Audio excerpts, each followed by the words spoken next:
Welcome to today's episode of David vs. Goliath, a podcast dedicated to helping small businesses leverage technology to not only help them compete against their large competitors, but win. Your host is currently the CEO of Anthem Business Software, a 3-time Inc. 500 recipient, and a serial entrepreneur with a passion to help small businesses everywhere find, serve, and keep more customers profitably. Please join me in welcoming your host, Adam DeGraide. Hey everyone, it's your host, Adam DeGraide with David vs. Goliath Podcast. Thank you so much for joining me today. I am excited beyond belief for this series, this brand new podcast. We are so pumped up over here. Last week's episode was fantastic. Interview with Kenneth Tyler Anderson of King 16. If you missed it, make sure you check it out. You're not going to be disappointed. Also, if you want to visit our website, it's David vs. Goliath Podcast.com. So David vs. Goliath Podcast.com. Check us out. So today I am so excited to have with us Ryan McEachron, who is the CEO of ISU RMAC Insurance Agency in the high desert in Apple Valley, California. Ryan, give everyone a thumbs up. Great to have you here. And today we're going to be discussing how insurance agents a local independent insurance agent can compete with the big captive agents and win. And what's so cool about Ryan's situation, which is a lot different than Tyler's last week, is the fact that Ryan has inherited over the years this agency that has been grown in the desert by his previous, his father, his grandfather, and the lineage is great. And I know at David versus Goliath, we have not only aspiring entrepreneurs, but we have other individuals who listen to the show that have inherited businesses as well. And they too are looking for ways to grow and continue to be the leader in this technology savvy world. Ryan, it's great to have you. Thanks for joining us. I'm glad to be with you. It's so great to have you, man. I met Ryan many years ago when I was involved in the insurance industry myself. I had a company called Astonished Results many years ago, worked with about 850 insurance agencies. And Ryan happened to be a client back then. And what I love about Ryan, as I mentioned earlier in the introduction, is that he took over the agency from his father and he works with his family there, and his sisters have worked there. And it's really a family affair.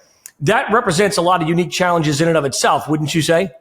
Oh, well, yeah, of course. Anytime you're working with family, you can always have those weird dynamics, but it's worked for us over the years with, even when my dad was more involved in the business and played a much bigger role to now where we're at, where it's just my sister and I pretty much running it. My mom's still involved, paying the bills, doing the accounting and whatnot, but yeah, it's just, we've always figured out a way to make it work. And, it's been a good business for our family. Yeah, no doubt about it. And for those listeners who are listening right now, they probably have an insurance agent, but they've never really thought about the fact that the independent insurance agent, which is you guys, you're fighting with the big captive carriers with all that big budget, the flow marketing, the farmers and you get all these things that are like so competitive with such large budgets. Tell the listeners what an independent agency really is and what makes you unique and beneficial to the potential insured. Well, what makes us unique, I think, is our ability, being small and agile and being able to, move around and do things that, the big boys can't really do. And I think that that's where we've really seen a lot of success. And we do have, the ability to do a lot of the things that the bigger brokerage houses do because of our affiliation with ISU, which is an insurance agency network of agents all across the nation. But we put all our premiums together. We have more clout with the insurance companies. We get better contracts with them. We get better relationships with underwriters to get policies written for our clients. So we have the ability to do the things that the big brokerage markets and big brokers do, but we're a lot quicker at it, because it's just a small independent agency. We have about 20 employees. That's great. And we're able to get things done in a much quick and more efficient manner. 20 employees, people think, those listening would either think that's a lot or a little, but either way, more than one employee, more than yourself presents challenges. There's no doubt about it. Yeah. And as I was sharing with our listeners, there's 5 smooth stones that every business has to have operating, which is everything from your plans with goals to the right people, to the right tools, to the process your people use the tools to achieve the goals, and then courage. When you think back to the beginning of the agency, the very first day that I think it was your grandfather, right, that he started the agency? Right.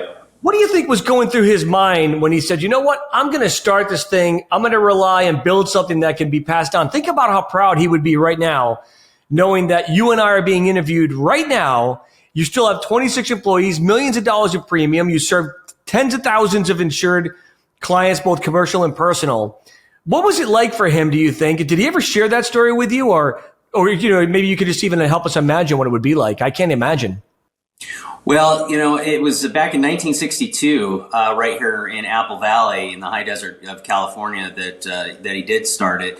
And I think what he did was he had been working for another insurance agent for a short period of time, and it just really wasn't working out. Their personalities kind of clashed, all that type of stuff. And one of his friends said, "Gordy, I'm gonna get you started in your own business and help you get away and out of that situation." And I think it was just more or less wanting to prove that he could do it without being tied to this other person that he had been partnering with. And so he took it on. I mean, he just jumped right into it, and it just got rolling, and he was able to write a lot of business. In some cases, man, isn't that it's called effective capitalism? Yeah. You're at a place where, you realize there's so much more that you could give and someone's holding you back. You're like, dang it, I'm just going to do it myself. Yeah. And I love that spirit. I wish I had a chance to meet him. I have met your dad. Your dad's awesome. Ross McEachron. When did he take over from his father? Oh gosh, this was probably going back to the late 70s, early 80s when he took it over. He had started in it, and then we had moved up to Northern California, lived up there for 3 years. He did everything from farming to working in a hardware store, and then I think it got to a point where his dad said, "Look, Ross, I need you back in the business." So we moved back down here to Apple Valley. And my dad went back into the business full bore. He was selling life insurance at night, doing what he needed to do during the day, and just took the business to a whole nother level at that point, and eventually took it over from his dad. So it was one of those things that over time, as he worked in the business, he just ultimately took it over, much kind of like how Tammy and I have been taking it over over the last decade. You got some big shoes to fill there, buddy. Big shoes to fill. Yes, I do. It's I can't even imagine. If you think about how different the world is in general since 1962. I mean, we tweet now. Yes. People do TikTok videos. People watch a goofy dude like me with a headset on in his studio interview people. It's a whole different world. And yet insurance, the principle of it pretty much has stayed the same over the years, which is you don't want to lose the things you have that are valuable, so therefore you need to protect them. Hence, you need insurance. So let's transition. At the agency right now, it's yours and Tammy's goal primarily to grow it. Do you guys have meetings where you talk about at the beginning of the year, here's where we currently are with the number of insureds and our premium. Here's where we'd like to be. Do you guys have those discussions, or is that something you're trying to get better at? Well, I think we're always trying to get better at it. I mean, those discussions do happen and more of a regular basis than just, once a year. I think we're constantly talking about that. As corporate officers, we meet quarterly. We look at the numbers. We're constantly looking at what are the different ways that we can grow. One of the newer things that I've been doing and the agency's been doing is 401ks. It wasn't something we really got involved in the past, but we have the ability with one of our insurance companies called Principal to be able to sell those to our clients, and that's really worked out great. But yeah, we're always constantly looking for ways to grow. In the insurance industry, there's a lot of attrition that goes on, and so people are always constantly shopping their rates and doing that type of stuff. So you're going to have that no matter what you do in this business, but trying to increase those numbers over year is definitely always the goal for this family. Yeah, I try to encourage small businesses all the time. Like if you don't know where you are and know where you want to get to, you're in no danger of ever getting there. It's like you have to have these conversations where it's like, whether it's a unit goal, a premium goal, or if you have a small business and you're listening and watching right now, do you need more sales? Do you need better people? Do you need better technology? All these things are really in part of growing a business and staying relevant in the year 2021, which is where we are right now. One of the things I want to do too, Ryan, is where, you have 20 employees. I think you and I were talking a couple of weeks ago where you woke up one morning, one of your employees just said, "I'm never coming back." I mean, anybody who's ever run a business has dealt with this problem before. How would you help people that are like either starting a business or they have a handful of employees and something like that happens to them, especially if you're early on in your business, the tendency would be to panic, right? Like, oh my gosh, we're going to die, But at the end of the day, somehow we always seem to make it through these things. At ISU RMAC, do you have a culture of finding good people, trying to recruit them and train them and develop them and mentor them, so when those situations happen, somebody else can fill in? Or, I mean, it's always a work in progress, right? But when it comes to your people and that specific example, what did you do?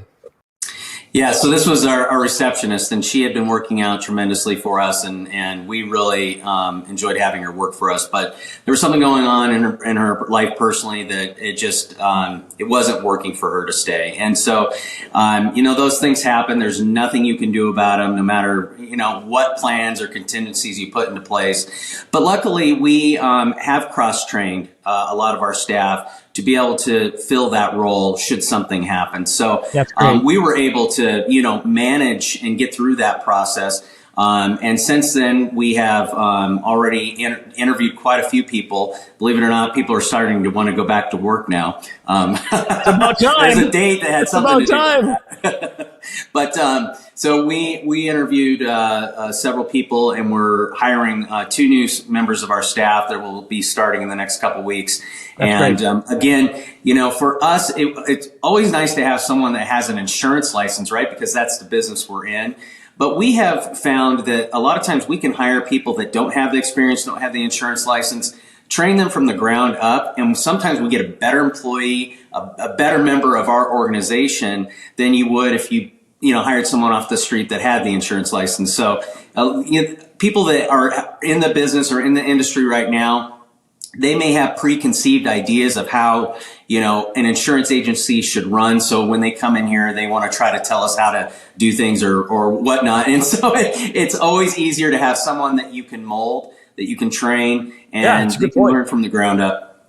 It's funny that you say that, because when I was in the insurance space, I would always tell insurance agencies, it's amazing to me how you guys keep hiring people from other agencies that you don't think are that good of agencies, bring them into your agency, don't train them, sit them down and say, do your job, and expect them to do the job that they were doing over there, which was terrible, and they come over here and do it again.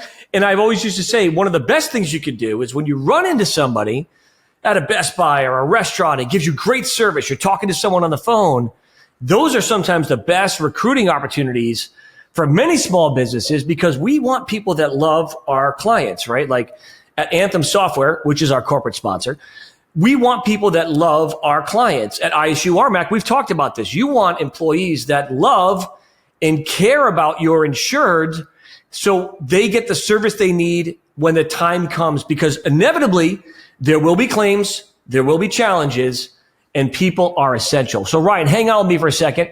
Speaking of our corporate sponsor, we're going to take a quick break. We'll be right back. Anthem Business Software System is designed to specifically help small businesses just like yours find, serve, and keep more customers profitably. We do this by providing you with the most powerful software, automations, and marketing services to help your business compete and win in this ever-changing digital world. Take a short video tour at anthemsoftware.com.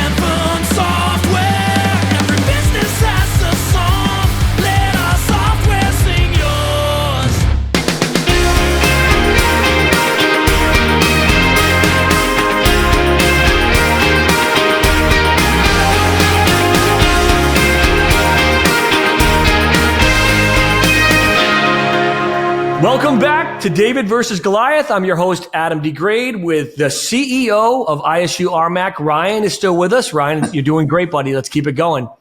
Transitioning to tools. Insurance agencies have a ton of tools that they have to use, from managing their book of business, quoting the book of business, and making sure they're educating their people that are actually on their book of business. Tell us a little bit about the tools that ISU RMAC uses. You know, you can name the companies if you want to. You don't have to. You can talk about the features and functionality of what you do.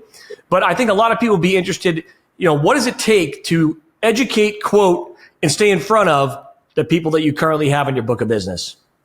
Yeah, and I'm sure every business has to have this type of stuff in place. It's just always different for each different type of industry. But yeah, we have an agency management system, and that is where all of our customer data is kept. Their policies are in there. If any claims come about, that's in there. Any correspondence that we have with them, whether it's a phone call, email, or snail mail going out to them, all of that's in on their account so that we have a record of what's gone on. We have a record of any changes that they've wanted to make, and keeping all that information in that agency database and management system is key to having a successful business.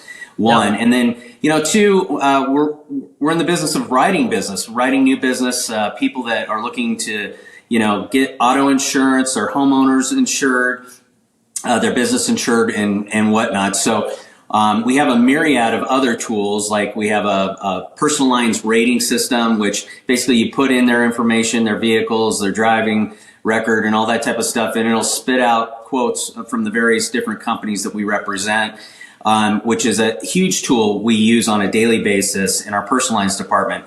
Commercial lines is a little bit different. We usually have to go to the insurance company to get those quotes, but again, another tool that we use, and not as efficient as the personal lines because it's not all within one type of system, but it's definitely something we use on a daily basis. And there's just all kinds of different tools that we're constantly adding. We're looking at doing some CRM and communicating with our existing clients to cross-sell them on products that they don't currently have. So if we have a homeowner's insurance policy for an individual, but we don't have their autos insured, we're constantly looking to round out that account to try to bring that in and hopefully write an umbrella over that for them. So that is key to our business. We're constantly doing that. We're constantly pounding that into the heads of our staff because that's what we want them to do. Because we've found in the insurance industry that if you have 2 to 3 policies for a client, the likelihood of them leaving you is very small. So, that's it's why funny, we want Ryan, it's funny, Ryan, the people listening to this that are the insureds, because actually you are my agent. You guys over at ISU RMAC are my agent. Did you know, folks, that they refer to us as being rounded out? Probably not, but it's actually a term that's in the industry. And all it basically means is that they want to make sure you're covered, right? And so if you have only one thing here and over there, everything's fragmented, they want to put it all together to help round you out for your benefit and for their benefit. So whenever you hear an agent say, they want to bundle behind closed doors, they're actually saying, let's round these people out. And it's not a negative thing. It's actually a positive thing. But when you hear about it, it's like, it reminds me of working with the car dealers. Sometimes you run into a car dealer and they'd have an awesome attitude towards their customers. And then other times I'd run into a car dealer and they'd be like, yeah, look at that tire kicker out there. That person ain't going to buy anything, And so you just never know as a customer what people think of you and what they're actually looking at. So there's a little insight, little window, folks, as to what your insurance agent actually thinks of you. And they love you. They want to round you out for your benefit and for their benefit. And, I know you're working on improving on the website. Content on the website is critical. I know you're trying to making sure that all of your lines of insurance have content on your website, because that is not the case right now. And I know that that's been a challenge, right? As an insurance agent, those that are listening or have service businesses like yourself. I was talking to Kenneth last week, and he said the biggest problem that he's had, Ryan, is that they were so focused on loving and serving their clients that they were neglecting some of the things that they had to do for themselves. Talk a little bit about that as a business owner. And it goes like this, right? You kind of you start to focus on it and then you get busy and then you focus on it. Is that something you deal with? Oh, all the time. I mean, you have your priorities. You get focused on them. You're working on them and attempting to make sure that you get that thing done. But there's always something else that's pulling you away from that. So, just making sure you keep that focus and that you have the right people you're working with, whether that's internal staff or with companies outside of your own organization that you hire to do certain things for you. I think that that's key, and making sure you have the right partners to help you get the job done. I mean, at the end of the day, it's getting the job done. And so, yeah. It takes a village, Ryan. Yeah, it does take a village. As our former first lady used to say, it takes a village. Yeah, we're going through it right now. We're going through the revamp of the website. It hasn't been done in a long time. We know we can get more business driven through that process, and we just need to. That's the reason we're working on it right now, to greatly improve that. Yeah, and it's so funny because I talk about this like ad nauseum about how everything is connected, right? So your website has to be connected to the social, to your email, to your database. The whole thing has to be connected. It's almost like most small businesses, it's like a bad band. You go to see a band live, right? The drummer's going, and you're like, oh, this is good. Bass player comes out, he's ripping on the bass. He's having a good line. Guitar player, keyboardist, everyone sounds great. The singer grabs a mic and goes, and the whole thing comes crashing down because one instrument out of tune in the whole band can ruin the sound that your business is singing externally. So I'm really glad to hear that you're working on getting that song in your business to be sung better and effectively throughout different channels. Now, transitioning to process. This is the process that our people use the tools to help us hit our plans and goals. This is a challenge for every business.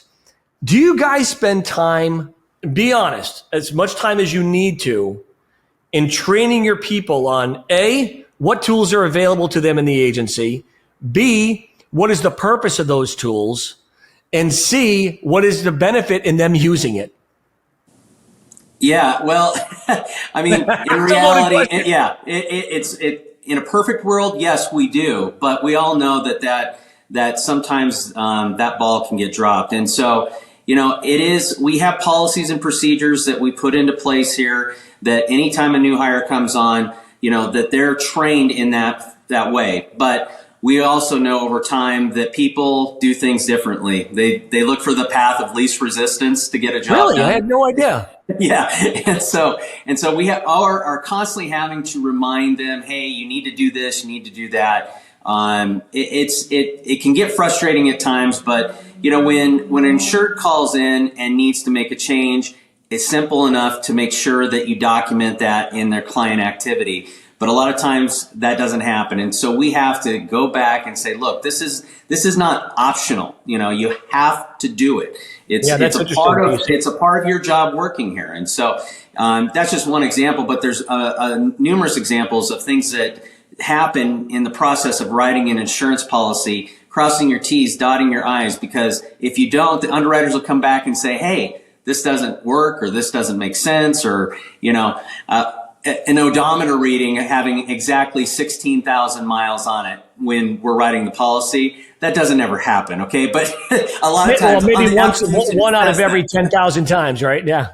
Yeah. So, just those are just some examples, but yeah, we're constantly going through training. I think that's good, because otherwise you don't learn, you don't get better if you're not constantly doing that. And so we all need to do it. It's even as the CEO, I'm not perfect. I don't always do things the right way. Come on now, you're not perfect. So, us fellow CEOs aren't perfect. Yeah. Yeah, no kidding. It's funny you say that, because I need to train myself even better, right? To discipline myself on how to be more organized, even for my own business. Am I really doing a good job instilling that culture and passion into the people that work alongside of me, right? And that really is the struggle of a leader, is how do we make sure that not only does the community know what we are, but the people that work inside of our business know who we are. And they can translate that in a very powerful way to our potential insureds, in your case, and also existing insurance, right? So it's definitely a challenge. This has been a fantastic conversation. I'm going to talk to you about the final fifth smooth stone here in a second, but we got to go to another break. Stay tuned here on David versus Goliath podcast. Thanks for listening. At King 16, our agency has done some exciting things over the years. We've designed and built amazing experiences for customers and launched several vehicles for Audi and Porsche. We've thrown extravagant parties inside whiskey distilleries and featured amazing products for brands like Ray-Ban and Fossil. We booked some incredible talent and designed cutting-edge stages for those performances. We even threw a red carpet gala in the middle of nowhere on a horse farm with hundreds of celebrities, which was difficult. I guess you could say we've done some amazing things for our brands and partners. Now the only question is, what will King 16 do for you? Find out at king16.com. That's King, SIXTEEN.com.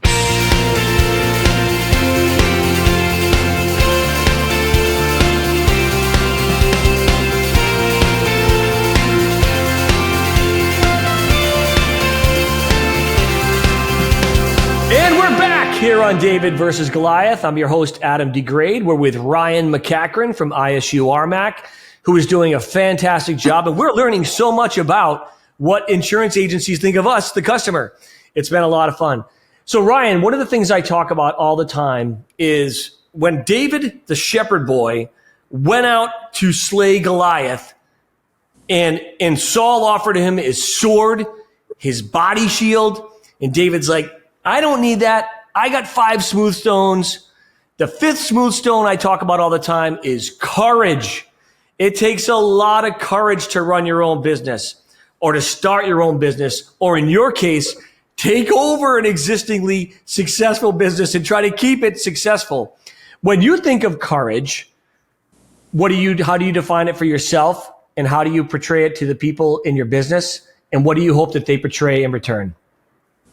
Well, I think, defining courage is getting up every day and getting the job done and going to work and making sure you're doing whatever you can to improve, your spot in life. And so that's courage is just built upon that. And you hope to emulate that for your staff and for the people around you, and that they'll do the same thing, because the better they get, the better the business gets, and we all benefit from that. So just being able to get up and be there sometimes. By the way, you said get up. It's so funny because I was talking with Tyler last week, and he was talking about Jordan Peterson's book, another 12 Rules for Living or something like that. Chapter 1 is get up, make your bed. I mean, like, that's step 1 is just getting up. And see, people don't really appreciate this, Ryan. Like, even though you have an existing business that's been successful over the years, those that are listening right now and watching this podcast, they maybe have never made a payroll before. That's a scary thing for anybody in existing business or somebody who just wants to start out. That's a heavy responsibility, man. Like, when you wake up and you put on your shirt in the morning, the CEO of ISU RMAC, there's 20 plus people that are relying on you and your sister and your mom and a whole family business, right? And so it's bigger than just your family. You think about all the people that have been blessed over the years because of ISU RMAC. All the employees that you've worked with and their extended families. These are things that people don't think about or don't really appreciate about small business. But what fires me up about small business is because we are the backbone of this country, and we are the backbone of this economy. And if we don't have courage to get up and slay that giant of ourselves, who else is going to do it, right? Yeah, no, we got to. And I think that's just the key, is just getting up. I like the analogy of making your bed, because when I was in high school, that was the one thing, my psychology teacher taught us, is how to prepare your brain for the day. It's as simple as making your bed. And it's worked, my entire life. That really. Do you do that? Do you get up every day and make your bed right away? Yeah. You got to make your bed. Got to make your bed. I'm going to have to check with your wife on this to see if this is actually. Yeah. No, but I mean, it's important. You don't have a big staff of just people that come in and clean your house every day? No. I wish. No, we do it ourselves. But no, I think it's just it's something that triggers in your brain psychologically to making your bed. It just prepares you for your day, and I think that's always been key. And just getting up and doing it and being there. A lot of times, the reason that we have met with success and acquired some of the accounts that we have is because we were there. And if you're not there, you can't get it. You can't get that big account. Hold on, say that again. The reason why he got the accounts was because they were there, and you can't win if you're not there, and you can't be there without the courage to get up and be there. I love that, man. That is fantastic. Final piece of advice for listeners. As you know, this show has got entrepreneurs, aspiring entrepreneurs, founders listening to it, people like yourself that have taken over existing businesses. What advice would you give to the person who has recently taken over a successful small business and now the responsibility is on their shoulders? Any advice for them? Well, I think you just have to really dig in and look at the numbers, understand what kind of mix of business you have. I mean, that's a very important part of our business. And, we've got a lot of different insurance lines that we're writing. And so we're evenly balanced over. So if something goes bad in one part of the insurance industry, it doesn't affect the other parts. So I think it's key just making sure you know the business inside and out. Looking at those numbers, if you're in charge, you've got to be constantly looking at numbers, figuring out ways of reducing expenses, increasing revenue, and doing what you can to help grow the business, bring on more people to make you more successful. So it's just making sure that you're in there and doing the job that is necessary to make it successful and grow even more. It's great advice. Everyone listening, I hope you've enjoyed this show as much as I have enjoyed learning about the insurance space and learning about how Ryan has been able to take over a very successful business, passed on through generation to generation, keep it current, keep it relevant, keep it on the front lines to slay that giant and win more business. Everyone, thank you so much for tuning in to David versus Goliath podcast. Be sure to check us out online. Be sure to subscribe, like, share, do whatever you can. Get the word out there. This is the place to be if you want to learn how to run a small business effectively. I'm your host, Adam DeGraide. I'll see you next week, and thanks for watching. Have a great day.